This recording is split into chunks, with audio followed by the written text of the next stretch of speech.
Hello dear students, in this video let us learn the impurities in the water and their effects. It's also one part of the quality of the water. We are studying the quality of the water. What are the impurities in the water and their effects? Generally there are different kinds of the impurities are available in the water, like suspended impurities, colloidal impurities and dissolved impurities. There are mainly three kinds of the impurities in the water. Suspended impurities. The suspended impurities means some particles do suspend in the water. It's in a macroscopic, and it is going to cause the turbidity. It's going to cause the turbidity in the water. These suspended particles are the impurities. Maybe it's like a clay, silt, or any of the algae and any organic or inorganic material and minerals. These are all the suspended in water, and it is the macroscopic. That means with the naked eye we can able to see these things, and the size of the particles around 10 cube meters or otherwise 0.01 mm in size. These impurities are the suspended impurities are on the dispersion of the solid particles. Just disperse on the in the water. Just we can make this water from the water by the filtration. And few the particles are heavier in the size, in the density, or in the specific gravity. Just they do settle down with the time if water is get stagnated. And if suspended particles which are having the specific gravity of same like water, then they do mix in the water, and then it's difficult to segregate or the separate from the filtration. The concentration the concentration of the suspended matter in the water is measured in the turbidity. The turbidity meter is there, we can test it, and the level of the turbidity is increasing the water. It is going to give the even sometimes the color with the clay and the silt. And this bacteria and their effects we have to see. Because of the bacteria, it's going to cause some of the diseases. So few diseases are for like a waterborne diseases, and if it decomposes, and then it will give some other epidemic diseases. Algae and protozoa, these get degradable and composable things, organic matter whatever it is there, then it's going to give the color and the odor and turbidity too. That is the effect of the algae and protozoa. Clay and silt, directly it is going to give the turbidity. And then let us see what are the colloidal impurities. Colloidal impurities, these are the finely divided dispersion of the particles in the water, finely divided, whereas the suspended particles are the dispersion of the solid particles. Colloidal impurities means the very finely divided dispersion of the divided particles of the dispersion of the particles in the water. These are not visible with the naked eye. It's a microscopic in nature. The colloidal impurities, that's what the size you can see, like 1 micron to 1 millimicrons. The colloidal impurity is electrically charged, and they remain continuous in the motion, and that means it will be go on moving. The particles are electrically charged due to the presence of the absorbed ions and surface of the solid. Acid and neutral materials which are available like a silica, glass, and most of the organic particles acquire the negative charge in the water, whatever in the neutral water, whereas the basic materials like metallic oxides, like aluminum oxide, iron oxide, all these are the oxide particles, or metallic oxides are positively charged, and the silica, glass, organic matter, those are all negatively charged. So the positive charges and negative charges apart, and each one are electrically charged.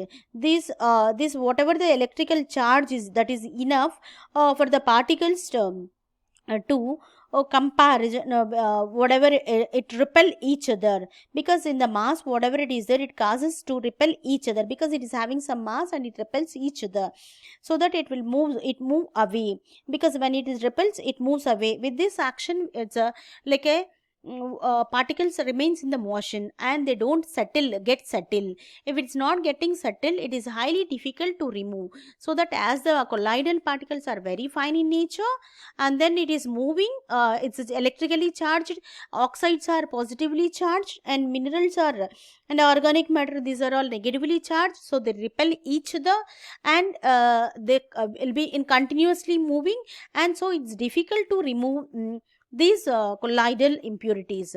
And almost even apart from that, these colloidal impurities are associated with the organic matter, which this organic matter is going to contain the bacteria, and it's a best source for the like epidemics, now whatever it's a long run or otherwise long length diseases, if you use those water.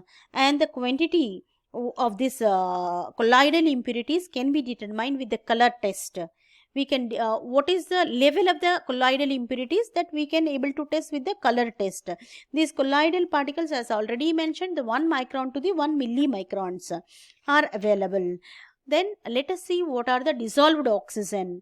Dissolved oxygen means some of the impurities are dissolved in the water, and when it moves over the rocks, soils, and all those things, these solids, liquids, gases, everything is dissolved in the natural water. These dissolved impurities may contain sometimes the organic compounds, inorganic compounds, salts, and gases. This concentration of this dissolved oxygen we can express in ppms, parts per million, and we can able to obtain how to calculate or the measure these things, means we can able to weigh the residues which are available in the water, and we can make them to get evaporated, the water get evaporated. If you make the heat it or otherwise any other means, then the water gets evaporated. These particles are going to be the rest of the solid particles, gaseous particles, liquid, whatever it is there, it is going to form a precipitation. That precipitation we can weigh, we can mention in the ppms. Then what are the effects of these dissolved impurities in the water? Due to the dissolved impurities, we can have the calcium and magnesium carbonates, sulfates, bicarbonates, fluorides, and sodium also is going to have the basic particles, basic impurities are along with the calcium, magnesium, and sodium, and metals, gases, suspended and dissolved things are available. Let us see one after other how it is going to be there. Let us see the calcium and magnesium. Calcium and magnesium carbonates, if with the combination of calcium and magnesium carbonates, if it is available, it's going to cause the hardness. It's going to cause the hardness and alkalinity. If sulfates of the calcium and magnesium is available, it's going to cause the hardness. Even that is also cause hardness. Bicarbonates of the calcium and magnesium, it causes the alkalinity and hardness. And fluorides that cause the molted, that is the color, shade, and all those things to the teeth. Molted enamel of the teeth, it is going to form. It gives a coating on the teeth which is of a yellow in color. Then let us see about the sodium. Sodium chloride, if it's available, it is dissolved. Then it is going to give the salinity, as well as it's going to give the some taste. And magnesium, so manganese with the sodium, if it is available, it's going to give the color, black or the brown color, it is going to give. If the iron oxide is available, then it is going to give you the taste, and if iron is available, it is more prone to the corrosion and hardness, as well as the color too. The yellow color is going to give. For example, if you see the industrial area, more of the irons you can able to see in the groundwater. And metals like lead, it causes the poison, and arsenic, it is also causes poison. Oxygen, if oxygen is available, metal oxides, then it gets corrode. And carbon dioxide, if it's available, it causes the acidity and corrosion of the metals. Gases like hydrogen sulfide is available in the dissolved state, then it is going to cause the like a odor, like a egg, whatever the bad odor of a egg it gives, that one, and acidity, corrosion, and causes the return. So it's the dissolved impurities of the solids, liquids, and gases is very dangerous to the health. So it has to be treated, and then it should be supplied. That's what, when the dissolved impurities are available, it's highly dangerous. We have to definitely treat and supply this kind of the water. If you are having any doubts, let us say in the next video. Thank you.